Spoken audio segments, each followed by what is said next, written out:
Sorry, sometimes he would lock me in here for days. Why can't I stop? Oh, fuck.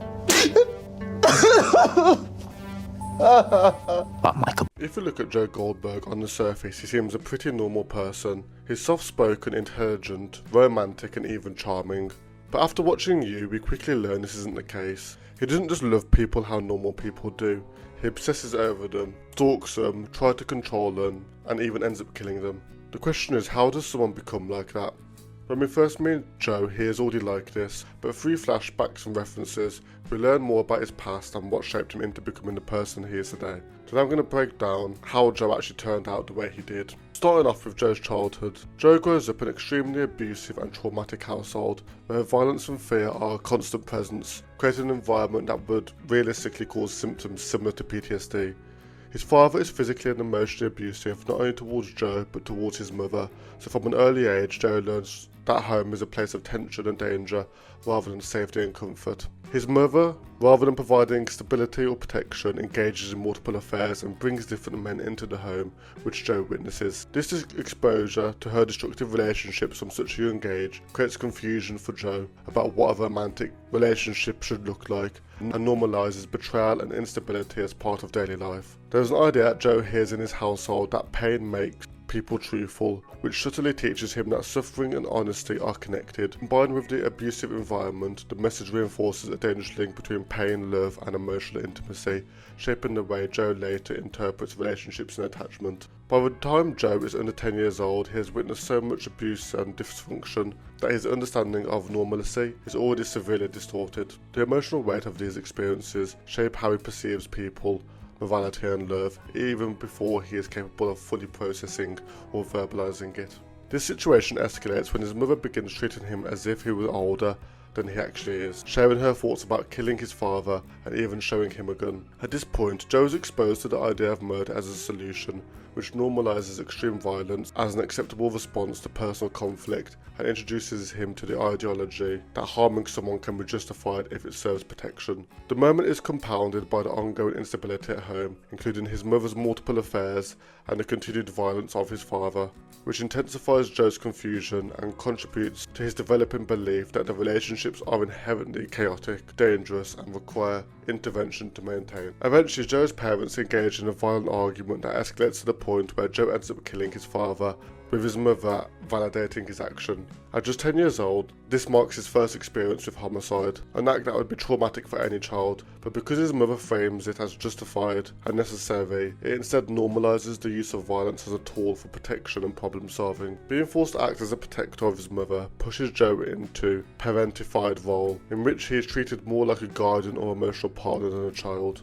The premature responsibility wires him to believe that he has this duty to save and care for vulnerable women, a mindset that he will carry on into every adult relationship he has later. The validation he receives from his mother after killing his father distorts his moral compass, removing the natural guilt that would normally discourage violent behaviour. Instead, Joe learns that violence, when committed for the right reasons, is not only acceptable, but can even be morally justified, reinforcing a dangerous framework where harming others is permissible if it is done out of love or protection. Finally, when his mother eventually abandons him, despite everything he has done to protect her, it solidifies a belief that even extreme loyalty and intervention may not guarantee love or security. This abandonment deeply affects him and establishes a lifelong fear of loss, which later manifests as obsessive control and surveillance over people that he had become attached to. Joe developed what can be described as Oedipus complex, largely influenced by the dysfunctional and over-reliant relationship he had with his mother. In Freudian theory, the Oedipus complex refers to a child's unconscious emotional attachment to the opposite sex parent, coupled with rivalry or hostility towards the same-sex parent. For boys, this often manifests as possessiveness towards the mother and resentment or aggression towards the father.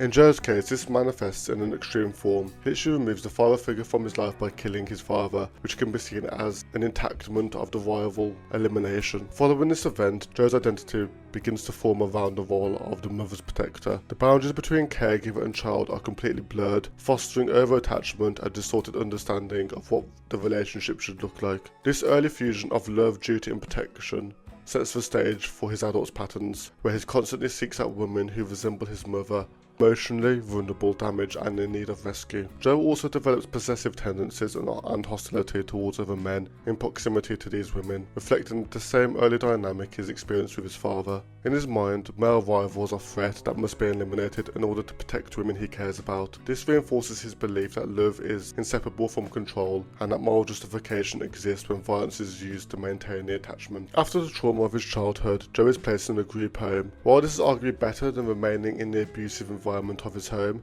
it introduces new challenges. The absence of his mother, though necessary for his safety, compounds his trauma and reinforces the fear that even those he tries to protect may abandon him. This becomes a central thread in his adult relationships, fueling obsessive fear over loss and compulsion to control. At school, he is immediately vulnerable. He is socially isolated and becomes a target for bullying, highlighting his lack of support systems and reinforcing his sense of alienation. This environment amplifies the coping patterns he learned at home. A school nurse notices signs of abuse and repeatedly attempts to check on him, offering one of the first moments of adult concern and attention that is not tinged by abuse. Joe develops a bond with the adult figure, but this relationship quickly becomes complex. When he observes bruises on the nurse's arms, indicating she is in an abusive relationship, he immediately recognizes the pattern he saw in his mother and feels an instinctive compulsion to intervene. Despite being a child with no resources or authority, Joe takes on the responsibility of protecting her. This moment demonstrates that his protective tendencies are not limited to his mother. They are a deeply ingrained part of his identity,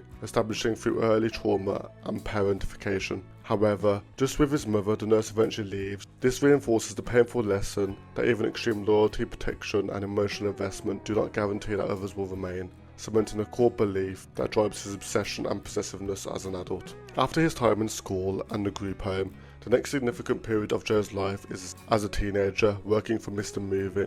While the show doesn't fully explain how they first met, it is clear Mooney assumes the role of Joe's guardian and becomes the closest thing Joe has to a parental figure during his adolescence. Their relationship extends beyond the typical employee-employer dynamic, showing moments of care and mentorship along manipulation and control. However, this apparent care is intertwined with abusive and controlling behaviour that compounds the trauma Joe has already experienced in his childhood. Mooney's abuse is both physical and psychological. For example, when Joe makes a mistake or fails to meet expectation, Mooney punishes him by locking him in a glass cage within the bookstore.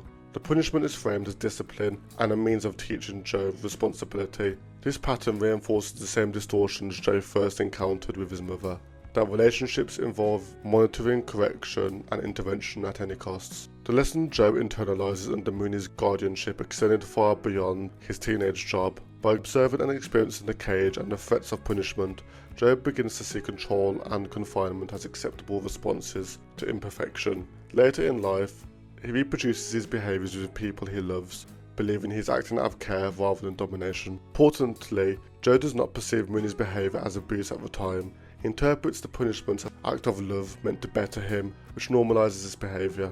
This becomes a core part of his adult relationships. Joe equates emotional investment with control, monitoring, and even punishment when perceived as a threat to the bond. Mooney's framing of abuse as discipline explains why Joe becomes highly controlling as an adult, often without conscious awareness of his behaviour. In his mind, this mirrors what he experienced growing up. By the time he reaches adulthood, these patterns are deeply entrenched and continue to shape how he interacts with women and perceived rivals. The glass cage that Joe inherited from Mr. Mooney is more than a physical object. It is a symbol of control, discipline, and protection, reflecting the lessons Joe internalized as a teenager. Joe clearly looked up to Mooney, and by maintaining and using the cage throughout his adult life, he's both replicating and legitimizing the same methods of control that shaped him during his formative years. The cage is not at all of random cruelty. Joe typically resorts to it when he feels powerless or unable to control a situation, such as when someone threatens to expose him, act against him, or emotionally distance themselves from him. Most of the people he has in the cage end up dying directly or indirectly, showing the flaw in his logic. Gwen was a perfect example of this. When Joe discovered she'd learned about his murders, he immediately locks her in a cage to prevent her from taking any action, acting out of fear and obsession rather than rationality. Joe's first adult relationship was with Candace Stone, and this demonstrated perfectly how his childhood trauma and learned behaviours manifested. When he suspects Candace of cheating, Joe reacts violently and impulsively, killing the man she is with. This response is rooted in a deeply ingrained belief that threats to someone he loves must be eliminated, a pattern established during his early experiences with his mother and Mooney. Afterward, Joe seeks guidance from Mooney, who reassures him by saying some people deserve to die. This external validation again reinforces the lessons that violence can be justified when protecting loved ones. Over time, Joe internalizes this reasoning. He no longer requires confirmation from others and self-justifies killing based on perceived threats and his own moral code, showing how the reassurance of Mooney and his mom are no longer needed, but his own justification is now needed. By season 1, Joe appears normal, polite, intelligent, and even charming, but his understanding of love, relationships, and morality is profoundly distorted. He was never taught how to love or emotional connection. Instead, he learned to equate care with control, protection, and surveillance, and love with obsession, possessiveness, and violence. This explains why his behaviour towards women, from stalking Beck to controlling partners, feels normal to him. He believed his actions expressed care, mirroring the protective role he assumed for his mother as a child. Joe's early experiences, such as his exposure to violence, and the reinforced belief that lethal action is justified, set him on a path where adult love is inseparable from control and obsession. His desensitization to killing, combined with the compulsive need to protect and control, drives the patterns of obsessive attachment and moral rationalization that define his character through the series.